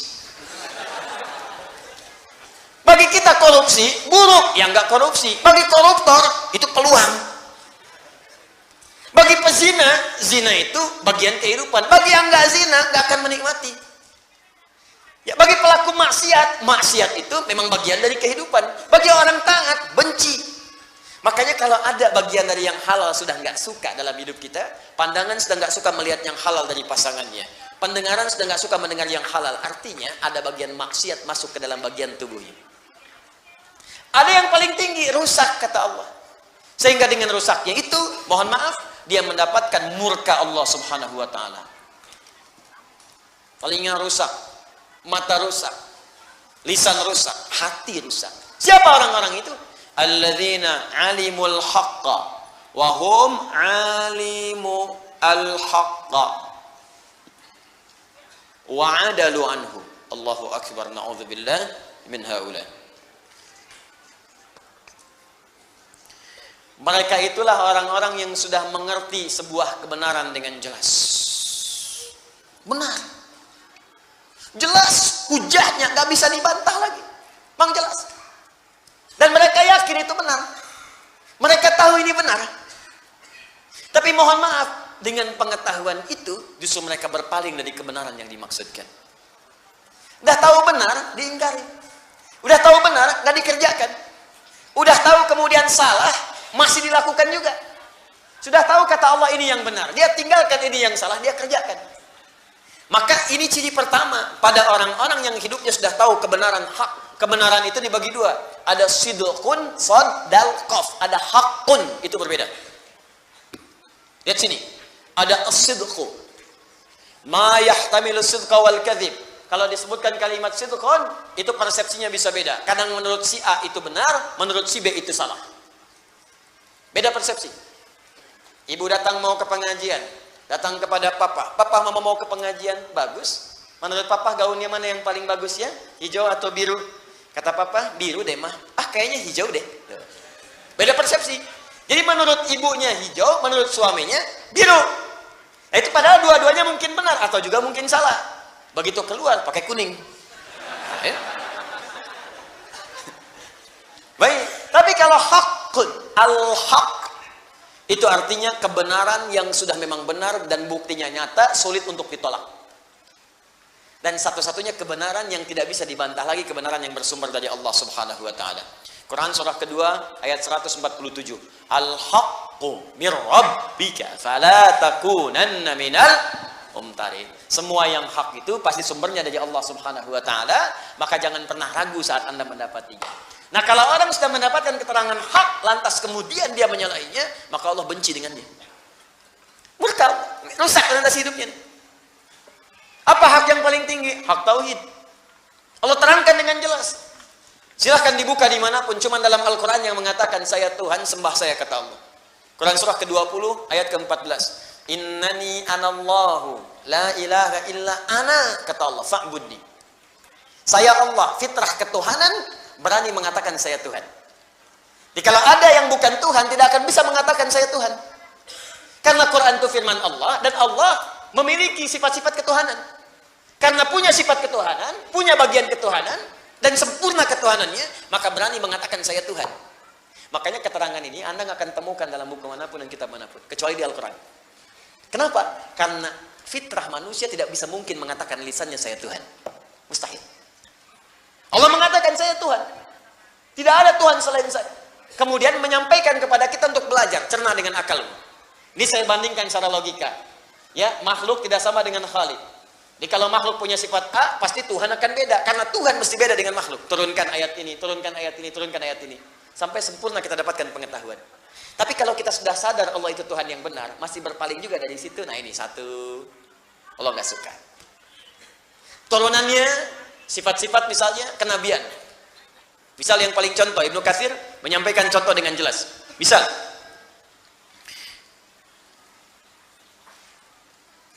wahumul ladzina fasadat iradatuhum fa'alimul haqqa wa 'adadu anhu wa la siratal dhalin humul ladzina faqadul ilma fahum haimuna fid dhalalah. Teruskan. Wahuma tariqatal yahud. Pertama contoh di masa lalu dicontohkan seperti ini. Dan ingat ya, ini bukan spesifik pada golongan umat tertentu. Kalau bagiannya punya seperti ini, maka dia sedang dimurkai oleh Allah. Hati-hati. Contoh, kata Ibnu Katsir, tercatat dalam sejarah orang Yahudi di masa lalu. Diperkenalkan tentang tanda kenabian. Mereka tahu, karena mereka yang minta. Mereka yang minta. Buka Quran surah kedua Al-Baqarah. Ya, misalnya dari ayat 89. Tambahkan ayat 101. Ada. Walamma ja'ahum kitabun min 'indillahi musaddiqan lima ma'ahum wa kanu min qabli yastaftihuna 'alal ladzina kafaru falamma ja'ahum ma 'arafu kafaru bih. Sebelumnya mereka selalu minta kepada Allah, ya Allah turunkan rasul terakhir, turunkan rasul yang hebat, turunkan ya Allah rasul yang bisa membimbing kami. Dijawab oleh Allah. Begitu dijawab diturunkan rasul, diingkari. Turun Quran surah kedua ayat 101. Walamma ja'ahum, paling kanan sebelah bawah. Walamma ja'ahum rasulun min 'indillahi musaddiqan lima baina yadayhim nabadha fariqun minal ladzina utul kitaba kitaballahi wara'a zuhurihim ka'annahum la ya'lamun. Mereka minta di kitabnya tercatat tanda-tandanya. Nanti akan datang rasul terakhir, ya, di bagian-bagian pundaknya itu ada tanda kenabian. Kalau dia jalan awan-awan menaungi, kalau dia sakit langsung obatnya ada dalam dirinya, ada semuanya. Dan mereka tahu ketika rasul itu diutus, tahu siapa itu. Bahkan bahasa Qur'annya, Quran surah kedua ayat 146. Ya, alladzina atainahumul kitaba ya'rifunahu kama ya'rifuna abna'ahum. Sungguh orang-orang yang baca di kitab itu kenal Nabi Muhammad seperti mereka mengenal anak-anak mereka sendiri. Bapak kan kenal anak bapak, kenal betul. Nggak mungkin anak saya diklaim anak bapak, saya marah. Saya kenal anak saya, nggak mungkin saya ngaku anak saya. Karena tahu betul fisiknya begini, caranya begini, dia paham betul. Semirip-miripnya anak bisa kita bedakan. Ada anak kembar 100, pasti ada bedanya. Pasti ada bedanya. Nah ini kata Al-Quran, orang-orang yang tahu baca di kitab itu ngerti betul. Tahu ciri Rasulullah seperti mereka mengenal anaknya masing-masing. Tahu. Cuman satu masalahnya. Mereka merasa Nabi yang diutus ini yang terakhir bukan dari kalangan suku mereka. Fanatisme muncul. Karena bukan dari kalangan kelompok, bukan dari kalangan bukan dari kalangan sukunya, bukan dari jalur nasabnya, ditolak itu. Jadi bukan menolak kerasulannya, menolak karena bukan berasal dari golongannya. Itu. Karena bukan jalurnya dari jalur Sarah alaihissalam. Padahal tidak ada masalah dengan Sayyidah Sarah. Dua-duanya sama. Ya, Sayyidah Sarah, Sayyidah kemudian Hajar, tersambung ke Nabi Ibrahim alaihissalam. Cuma mereka pengennya dari golongan mereka. Karena nggak dapat masuk dari situ, benci dengan Nabi Muhammad, bahkan ingin membunuhnya. Nah, itu maka disebutlah seperti itu. Itu puncak tertinggi kedua. Pertama, menentang Allah. Kedua, menentang Rasul. Dah tahu Nabi itu baik, Nabi itu sempurna, disoal misalnya. Nah, itu besar itu. Ya, harus kembali ke jalan yang benar, kita doakan. Menentang Allah juga demikian. Sudah tahu Allah Tuhan yang Esa. Dia bahkan mengatakan, asyhadu an la ilaha illallah wa asyhadu anna Muhammadar Rasulullah. Saya ingatkan dengan baik-baik, hati-hati dengan ini. Lantas lisannya bisa mengatakan semua agama sama, menuju pada Tuhan yang sama, cuma caranya beda-beda. Itu tingkat pertama, ghairil maghdubi alaihim. Awas, hati-hati kalau ada yang seperti itu. Kalau dalam urusan akidah saya tegas. Saya gak peduli. Ya, Anda mau adu argumentasi, duduk dengan saya. Silakan kita bicara. Ya, duduk. Anda punya buku apa? Baca, ayo duduk dengan saya. Jangan-jangan Anda baca Quran aja belum lancar. Hah? Anda bisa mengatakan semua agama sama, dalilnya ini, baca di hadapan saya. Saya pengen tahu bagaimana cara baca Anda. Ya. Itu ada sesuatu yang salah gitu. Nah, itu maghdub alaihim, sudah tahu Allah yang benar, lisannya mengatakan salah. Kita itu nggak usah diajarkan toleransi. Islam itu sudah khatam masalah toleransi. Cuma di kita ada ajaran lakum dinukum. Makanya kita hormati saudara kita sebangsa setanah air yang Kristen, ya kan? Ada hari ibadahnya kita hormati, nggak usah diganggu, jangan ganggu. Ya, nggak usah sweeping ke tempat ibadah orang lain. Ya, nggak usah, jangan lakukan karena kita punya sifat toleransi di situ. Ya, tapi juga jangan terlampau heboh ya, agama hari ibadahnya aja belum muncul, kenapa sudah pada heboh begini? Ya, kita hormati, kita toleransi, jangan sweeping, jangan ganggu, hormati mereka, mengganggu dosa kita. Tapi kalau bertanya tentang Islam, jelaskan itu keindahannya. Jelas sampai sini? Di kita khatam di wilayah-wilayah itu dan kita diminta untuk menjaga nilai keutuhan dalam kehidupan. Jelas? Nah, itu contoh yang mudah dan kadang membuat kita itu nggak sadar. Ternyata banyak sekali ajaran tayangan yang bisa membuat Allah murka. Dan itu mungkin yang menghambat doa-doa kita itu. Baca buku, salah buku yang dibaca, yang menjauhkan kita dari Allah. Ikut ceramah, salah ceramah yang menjauhkan kita dari tuntunan Rasulullah.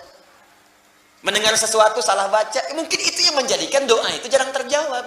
Nggak sadar kita masuk sebuah jebakan, hati-hati, yang sebetulnya itu sudah diingatkan dari sejak dulu, cuman casingnya beda. Luarnya tidak sama, kelihatan seperti bagus tapi buruk. Itu sudah diingatkan di Quran. Buka Quran surah kedua ayat 204, paling kiri sebelah atas di mushaf. Wa minan nasi may yu'jibuka qawluhu fil hayatid dunya wa yushhidullaha ala ma fi qalbihi wa huwa aladdul khisam. Anda akan dapati di antara sementara orang yang kalau bicara kata-katanya begitu menarik, retorikanya begitu cantik. Awas, hati-hati. May yu'jibuka qawluhu fil hayatid dunya wa yushhidullaha ala ma fi qalbi. Kadang-kadang ngutip-ngutip nama Allah, ngutip ayat dipotong, ngutip hadis dipindahkan maknanya. Tapi orang ini pandai berretorika sehingga Anda tuh nggak bisa bedakan ini mana yang benar, mana yang salah. Jadi punya kemampuan bicara kayak orang benar, padahal salah. Nah, itu kalau masuk ke kalangan orang awam macam-macam itu dianggap benar. Hati-hati, karena mereka juga belajar cara nyampaikan sesuatu, ngafalin Quran tapi nggak tamat tapi dipotong-potong. Jadi seperti orang hebat dan gelarnya tinggi-tinggi. Makanya ketika bicara nggak ada gelarnya yang singkat-singkat, nggak ada. Pasti yang S3, paling kecil S2, ada yang profesor. Karena itu gelar digunakan untuk menyampaikan sesuatu seakan-akan punya legalitas. Padahal itu musuh yang sangat nyata kata Allah. Nih, maghdub alaihim. Awas, hati-hati. Sekarang masuk kampus, masuk sekolah. Apa ibu mau? Ibu mengandung 9 bulan 10 hari, diberikan ASI. Sampai sempurna 2 tahun, Anda merawat berpuluh kesah, keringat macam-macam, tiba-tiba besok-besok pulang anak Anda mengatakan semua agama sama. Maghdub alaihim. Kalau satu orang dimurkai Allah masuk ke keluarga, wah itu yang paling bahaya. Jaga dengan baik. Caranya mendoakan. Ya, jangan saling tuduh dulu, doakan dulu, doakan. Kemudian pelan-pelan kita lawan dengan akhlak yang baik. Setelah itu tampilkan, di sana bikin status, ini bikin status. Di sana potong ayat, sempurnakan ayatnya oleh kita. Begitu caranya. Jelas ya? Sampai sadar betul dengan apa yang kemudian kita yakini. Jadi satu, ada aspek tauhid. Yang kedua, ada aspek terkait dengan nubuwah, pesan-pesan kenabian. Yang ketiga, ada muamalah. Ini yang banyak terjadi sekarang. Dan tanpa sadar itu bisa menghambat doa. Jadi walaupun Anda amin, amin tiap hari 17 kali amin dalam sholat nih. Ghairil maghdubi alaihim waladdallin. Amin. Man wafaqa ta'minuhu ta'minal malaikah ghufira lahu ma taqaddama min dzambi. Siapa yang baru amin saja bersamaan dengan aminnya malaikat, maka bonusnya diampuni semua dosa-dosanya. Bonus. Tapi kenapa ampunan dosa nggak muncul? Karena tadi antara perkataan dengan perbuatan berbeda. Doa nggak dijawab, doa sulit dikabulkan karena tadi. Mungkin kalau nggak terkait aspek ketuhanan, tobat dari sekarang. Aspek kenabian, tobat dari sekarang. Apalagi nggak tanggung-tanggung, aku nabi. Nah, itu yang kita luruskan. Makanya jangan marah kalau diingatkan. Yang terakhir, ini yang paling banyak terjadi. Apa itu? Sudah tahu benar, ditinggalkan. Sudah tahu salah, dilakukan. Itu Allah nggak suka. Nih, bohong itu salah nggak? Masih dikerjakan. Oh. Baik. Tambah lagi, gosip. Gosip. Gibah. Curhat. Curcol. Ayo kumpulin tuh semua istilahnya. Singkatnya, gibah. Salah atau benar? Udah tahu salah, dibikin acara. Dinikmati, ditungguin, ngalahin sholat, ngalahin baca Quran, terus cita-cita pengen masuk surga Firdaus, cie-cie. Gimana memahaminya? Susah saya pahamnya itu. Udah tahu salah, diikutin terus pengen masuk surga. Ya doa aja, kalau doa sulit dikabulkan, cek dulu barangkali ini salah satunya. Kan kelihatan seperti sederhana kan? Coba, maaf, berselisih, salah tidak? Salah, masih ribut. Fitnah, salah tidak? Masih fitnah. Mencela, salah tidak? Masih mencela. Ya pantas kemudian hidupnya juga nggak akan tenang. Ini. Maghdub alaihim, ini skala kecil, Allah nggak suka. Kalau yang tadi yang tinggi-tinggi, udah jelas itu ancamannya tinggi. Ancamannya tinggi. Ah, jadi kalau yang seperti ini, biasanya pekerjaannya dua. Kalau melanggar ketentuan Allah dengan mudah itu. Pertama, awas. Ini yang diancam oleh Allah dimasukkan ke dalam neraka jahanam. Dan lebih duluan dibanding orang-orang yang tidak beriman kepada Allah. Ini duluan nih, nggak banyak orang tahu. Ini duluan masuk neraka. Dan nerakanya yang paling dalam, keraknya. Pernah bikin nasi liwet? Kalau keraknya itu yang paling gosong kan? Ini yang paling gosong nih. Paling gosong. Ya, ini ancamannya tinggi. Siapa mereka? Golongan munafiqun. Golongan munafiqun. Buka Quran surah keempat An-Nisa ayat 140. Paling kiri sebelah bawah. Wa qad nazzala 'alaikum fil kitabi an idza sami'tum ayatillahi yukfaru biha wa yustahza'u biha fala taq'udu ma'ahum hatta yakhudu fi haditsin ghairi innakum idzam mithluhum innallaha jami'ul munafiqina wal kafirina fi jahannam jami'a. Innal munafiqina fi darkil asfali minan nar. Keraknya. Telah tetap ketentuan dalam Al-Quran. Jika Anda menemui, mendengar atau melihat, menyaksikan orang-orang sengaja memanipulasi ayat-ayat Allah, diputar balikan ayatnya, atau sengaja diingkari, sudah tahu benar kemudian ditinggalkan. Wa yustahza'u bi, atau sengaja mengolok-olok atau memprovokasi, itu semua. Bisa jadi tingkat paling tingginya supaya orang menjauh dari Allah. Contoh, bapak orang munafik namanya disepakati oleh para sejarawan dengan Abdullah bin Ubay bin Salul. Abdullah bin Ubay bin Salul. Itu disebut dengan Abul Munafiqin. Para sejarawan menyebutkan itu bapaknya orang munafik sebumi. Ya. Dan di akhir hidupnya bahkan dilarang oleh Allah, Nabi dilarang oleh Allah untuk menyolatkan jenazah ini. Di lisannya mengaku beriman. Itu kalau sholat, safnya pertama. Depan Nabi senyum-senyum. Senyum, nyapa, proposalnya bagus-bagus ke Nabi. Ini banyak nih sekarang, ya Allah, umat begini. Tapi di belakang Nabi memprovokasi. Menghambat dakwah Nabi disampaikan kepada kaumnya. Ini Muhammad dia cuma pemecah belah saja. Muhammad cuma cari muka saja. Muhammad begini. Dihambat orang supaya tidak belajar dengan Nabi Muhammad. Dihambat orang supaya tidak kemudian mendatangi Nabi Muhammad. Dihambat orang supaya tidak mendapatkan kebenaran dari risalah Nabi Muhammad SAW. Yang paling dahsyat, itu Nabi masih berlaku baik. Berharap mau kembali, didoakan. Tapi pilihan jalan itu diikuti. Pilihan jalan Abdullah bin Ubay bin Salul diikuti, nggak mau kembali dia. Jadi begitu kemudian yang paling dahsyat ini, datang dia mengatakan, ya Rasulullah masjid sudah penuh. Bagaimana kalau kemudian kita bikin masjid lain aja supaya terpisah bagian-bagiannya? Kata Nabi, oh, bagus juga ya. Padahal di belakang dia kumpulkan pengikutnya, dia katakan, Muhammad itu punya markas, kita akan punya markas juga. Dia bikin masjid lain namanya Dirar. Bukan masjid, tapi tempat untuk makar kepada Nabi. Maka turun perintah dari Allah, hancurkan itu karena itu bukan masjid. Bukan menghancurkan masjid. Hancurkan tempat itu karena itu bukan masjid. Ketika mau meninggal pun masih ingin menampakkan dekat dengan Nabi. Pengen ditengok. Dalam sakitnya, anaknya datang, Abdullah. Ini Abdullah anaknya soleh. Ya, jangan hukumi munafik satu orang, itu untuk seluruh keluarganya. Belum tentu. Jangan bully orang yang tidak sama sifatnya. Ya, maaf, Abu Jahal itu luar biasa buruknya. Tapi anaknya Ikrimah itu luar biasa. Jenderal yang sangat hebat di dalam perang. Dan pembela Nabi nomor 1 di antara bagian-bagian sahabat. Nah, ketika Abdullah datang kepada Nabi, katakan, ayah saya sakit ya Rasulullah. Nabi kasih kemudian air. Nih, balik ke bapakmu suruh minum. Datang kemudian kepada bapaknya, bawa dilemparkan. Apa Muhammad ini cuma cari muka saja di hadapan saya? Buang. Sedih anaknya. Tapi ketika dalam sekaratnya dijenguk oleh Nabi dan para sahabat, dia tidak ingin menampakkan keburukannya pada Nabi. Bahkan di hari akan wafatnya pun dalam sakaratul maut, dia berkata kepada Nabi dan para sahabat saat itu, ingin menunjukkan kehebatannya. Ya Rasulullah, mohon kalau engkau berkenan bisa memberikan jubah luarmu untuk menutupi aku saat akan wafat ini. Umar sampai gregetan.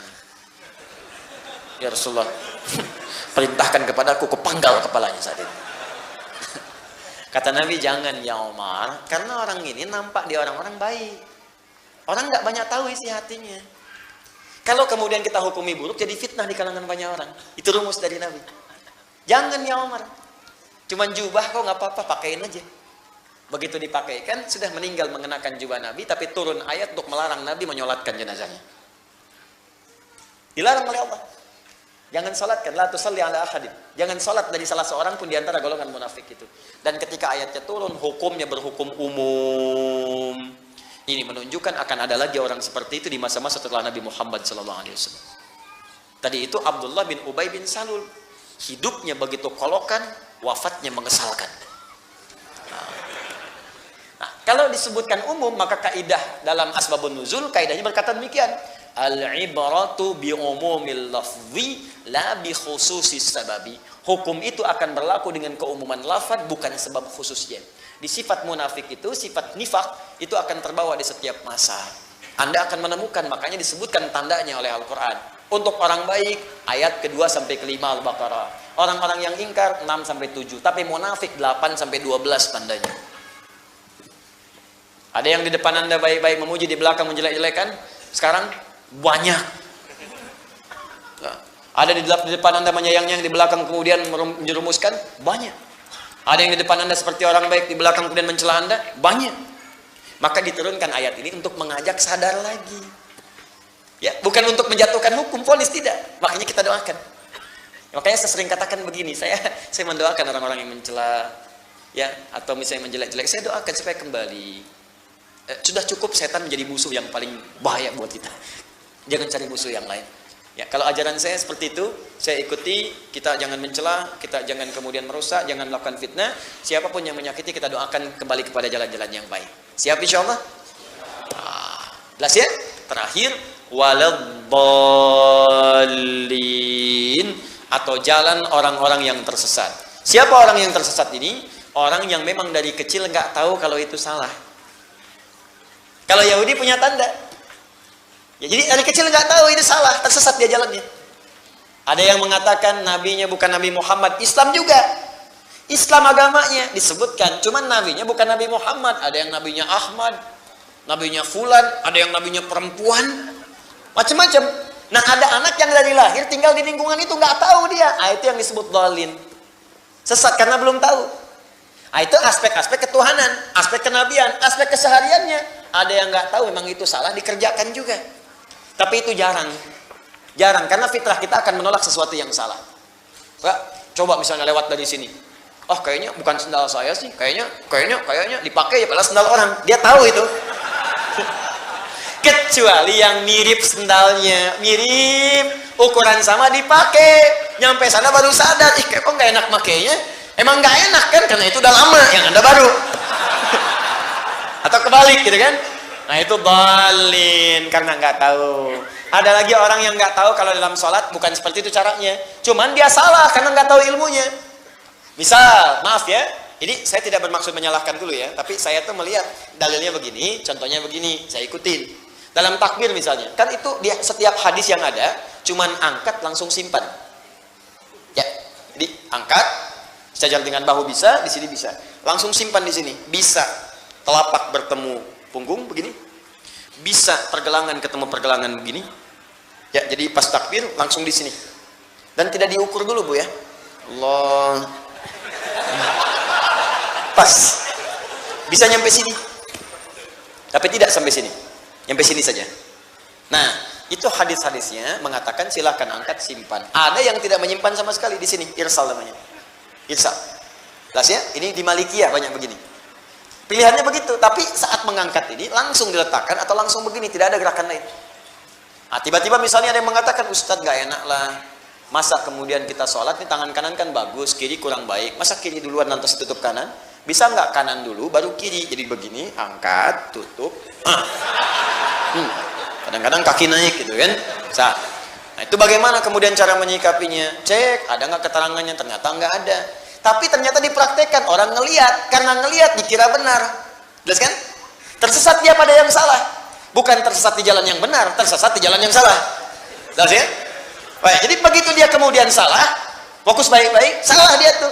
Terbawa selama hidupnya karena nggak pernah mendapatkan yang benar. Itu yang dimaksudkan salah jalan, diluruskan lagi. Jadi mohon izin, saya mencari di kitab-kitab hadis, saya belum menemukan. Bahkan maaf ya, di kitab hadis palsu pun tidak ditemukan yang berputar seperti ini. Ya. Di kitab hadis palsu pun. Jadi pemalsu hadis pun tidak tertarik memasukkan hadis ini karena sudah jelas. Paham ya? Nah, jadi kadang-kadang ada bagian tertentu yang kita nggak paham diikut-ikut, makanya turun Quran surah ke-17 ayat ke-36 supaya kita nggak tersesat.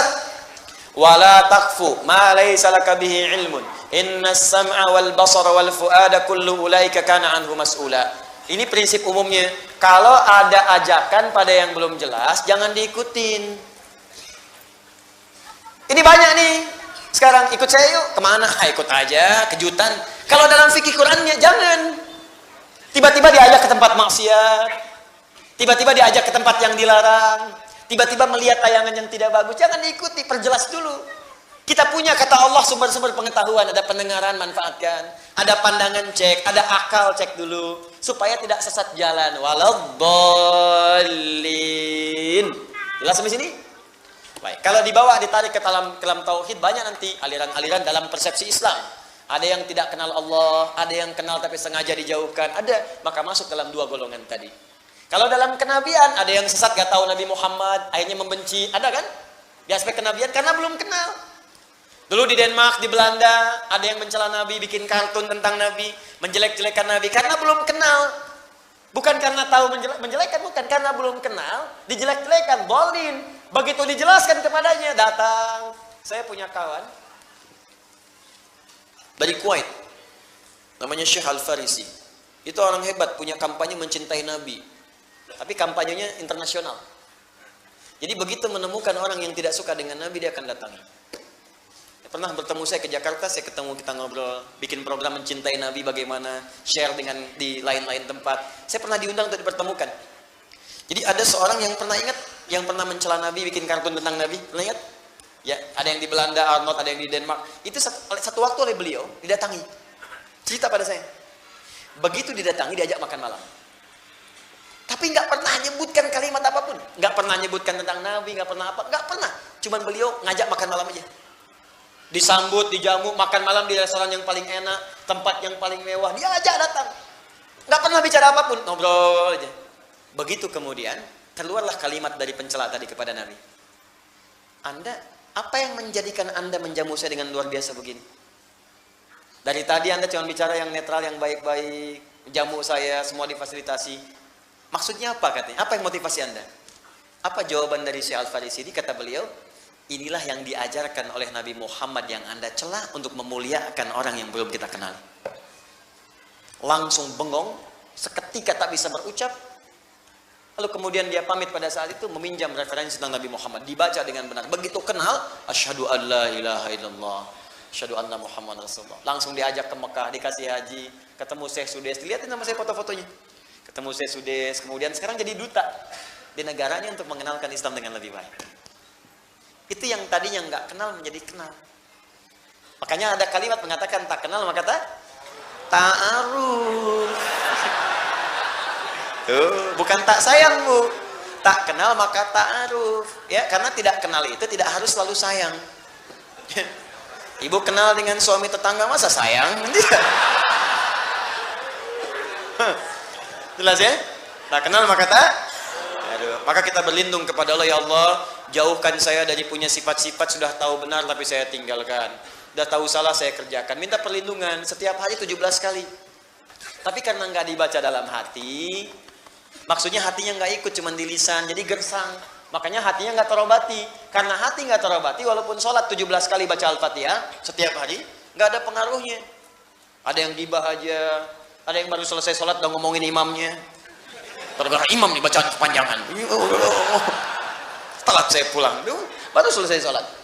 Ada yang kajian dan ngobrolin ustadznya, macam-macam. Padahal sedang berbuat yang baik, tapi saat bersamaan mengerjakan yang salah. Saya cuma mau tanya, sudah berapa banyak Anda membaca ghairil maghdubi 'alaihim waladdallin setiap hari sampai dengan malam ini? Dari sejak usia kita.